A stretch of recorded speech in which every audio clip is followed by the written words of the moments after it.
Hello everyone, আসসালামু আলাইকুম। আপনারা সবাই কেমন আছেন? আলহামদুলিল্লাহ ভালো আছি।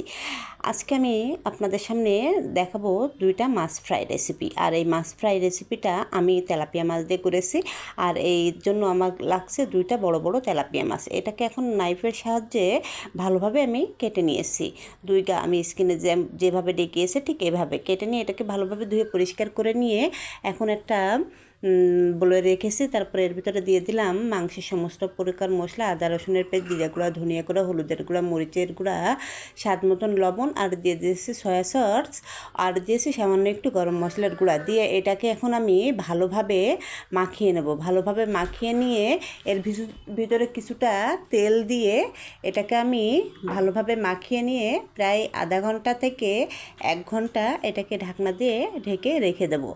আর এই মাছটা আমার জন্য খুবই লাকি বলছি কী কারণে, আমার মেয়ে ওর বয়স 4 বছর হয়ে গিয়েছে, তো এই পর্যন্ত কোনো দিন মাছ খায়নি। তো এই মাছটা প্রথমবার ফ্রাই যখন করছি তখন মাছটা দেখে বলছে, আম্মু আমি মাছ খাবো। তো এই কারণে আমি বলছি যে এই মাছটা আমার জন্য খুবই লাকি। তো এখন আমি এটাকে ভাজার জন্য নিয়ে গেছি। এখন এটাকে আমি সুন্দর মতন আলতো আছে এটাকে ভেজে নেব। এক পিঠ ভাজা হয়ে গিয়েছে, এখন আমি আরেক পিঠ ভেজে নিয়েছি। আর এই মাছটার জন্য একটা স্পেশাল সস তৈরি করেছি, সেটা আমি আরেকটা ভিডিওতে আপনাদেরকে দেখাবো। এই সসের সাথে গরম গরম মাছ অসাধারণ মজার হয়ে থাকে। সবাই একবার হলেও ট্রাই করবে।